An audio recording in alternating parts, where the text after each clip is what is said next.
Hi there and welcome to my channel. Today's project is for the Vicki Boutin design team, and this week we're working projects that include the stencils, the new stencils from the Wildflower and Honey collection. And I love the collection and I love the stencils. So what I'm going to do today is I'm going to use them to create a page that's going to go in my daughter's album. So you're gonna see that I'm actually gonna mix two of the stencils. I'm gonna use both of them, and my idea is I want to create a colorful background using the flower stencil and then add sentiment using the word stencil. So to start, I'm gonna use a foundation paper. I have not yet saw this page, and I'm gonna add actually some of the watercolor marker. I think it's cotton candy. I am actually gonna dilute a little bit of the marker in my little piece of acetate, and I'm gonna add the color using a brayer.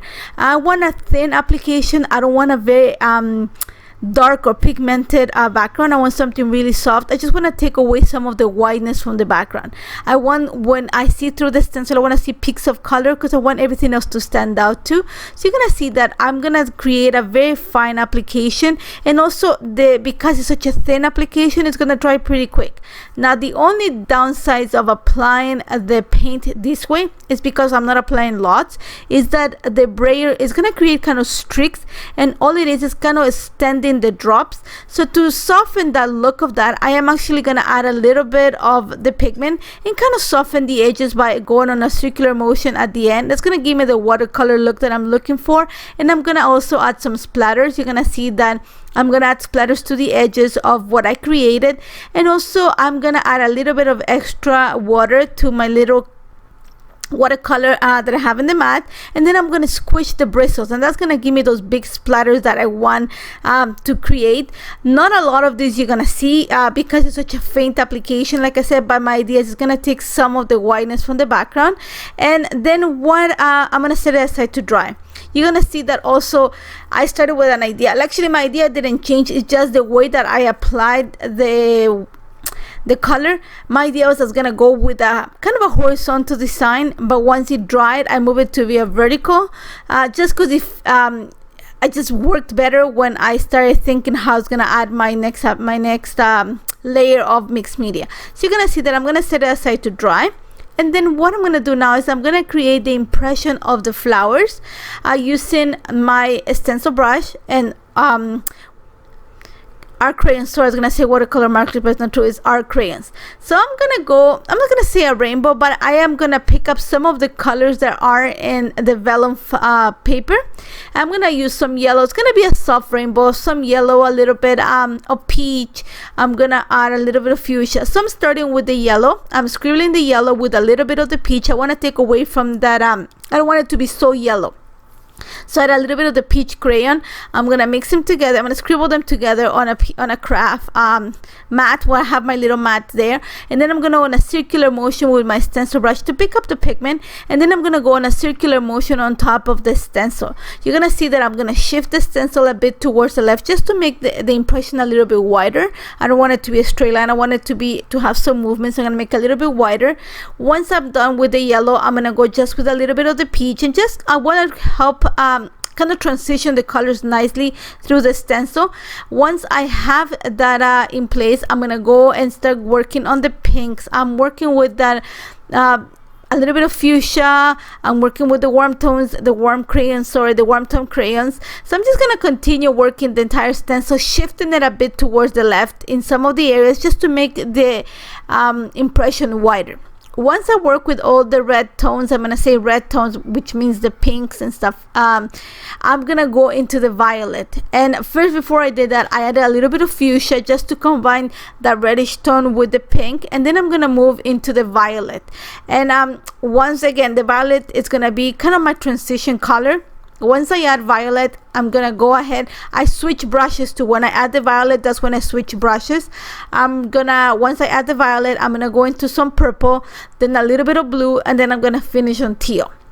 Now when I went into the last part of my stencil, which is when I added the teal part of the impression, which is at the very top of the page, I realized that I need to extend also the impression towards the bottom, because you're gonna see that the teal flower pretty much hits the top of the page. So what I'm gonna do is I'm gonna go back, and that's the beauty of having two brushes. I'm gonna go back to the bottom and just kind of add a second flower right at the bottom of the impression, just to extend it so that it looks like it goes from edge to edge, kind of the impression.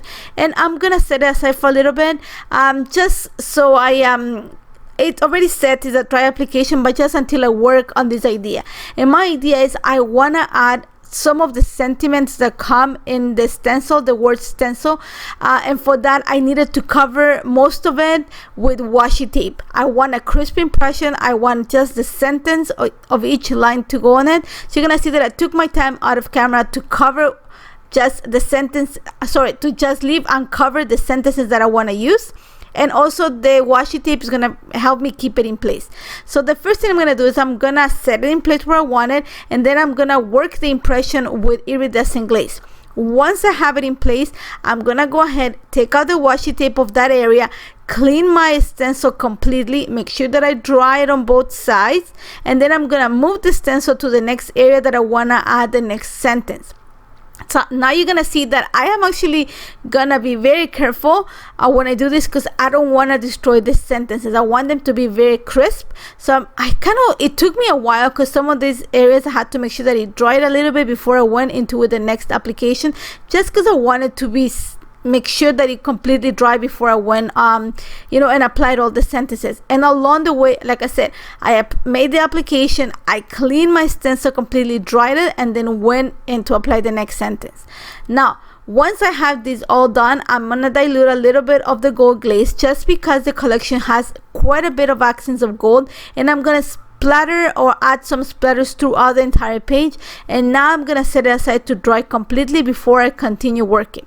Now while this was drying, I took my time and fussy cut, I'm gonna say, quite a few flowers from the bloom paper, and that's the paper that has those beautiful black and white flowers on the A side.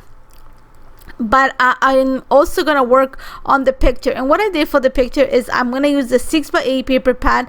There's one of the pages is cut apart. I'm gonna use one of the cut aparts just to back the picture, and then I'm gonna use this piece of paper that's from the Queen Bee paper. The B side has this beautiful chevron, like a navy color. I'm gonna use that to create a layer behind the picture, and then I'm gonna start working with some of the ephemera just to create my top left cluster behind the picture. You're gonna see that I love the fact that it said dreams and looked like a note from a notebook.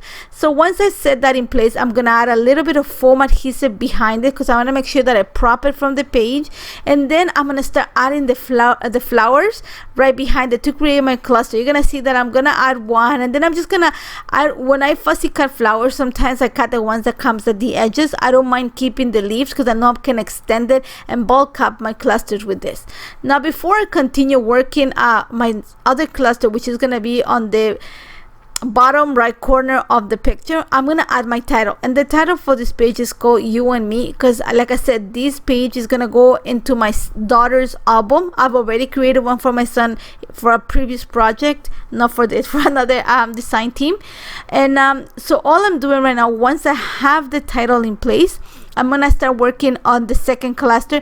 Again, I'm gonna use the florals, I'm gonna bulk it up, but I'm being very careful that when I add the flowers or when I add anything, that I don't cover those sentences that I created with the iridescent glaze. I want those to be the sentiment in the page. So once I have that in place, you're gonna see that I'm not gonna add that much embellishments. I wanted the picture to stay, I'm gonna say, really clear. I don't want it to bulk it up that much. I don't want to lose the background. I want to keep the sentences. I want to keep the floral. So I don't want that much things competing on this.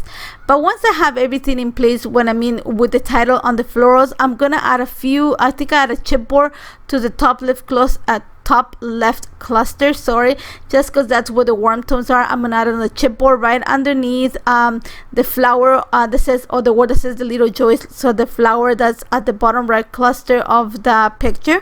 After that, I'm gonna add a little chipboard, maybe one of the word stickers right where the picture is at. What I'm gonna add though is a piece of the, it's a flag that came in the one of the ephemera packs, and it has those pink tones that I have at the bottom of the layout. So I'm just gonna add it right underneath the picture just to warm it up a little bit, just to bring some of the colors, that also that grid that is behind the picture has a little fine pink line, so I needed to bring some of those colors there.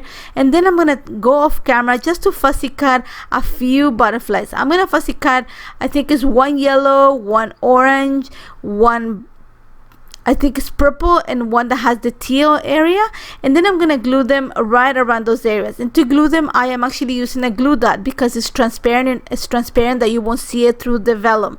And all I did is kind of roll it a little bit just to give me that dimension.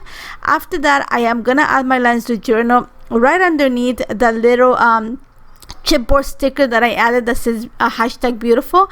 I'm gonna add my lines with journal there, and that's about it. I love how this turned out. I love the color combination, I love the movement, I love florals, I love the fact that it's white, that has a lot of color. Everything about this layout is kind of a few of my favorite things. So I hope you try it. I hope you can inspire a little bit by what I've created. As always, if you have any questions on how this came together, do not hesitate to contact me. I would love to give you a hand. Thank you so much for joining me today. Don't forget to check out Vicki's stuff. This collection is amazing. You guys will love it. And if you have it, pull it out and play with it. It's amazing. Thank you so much for joining me, guys. And I hope to see you soon. Take care, guys.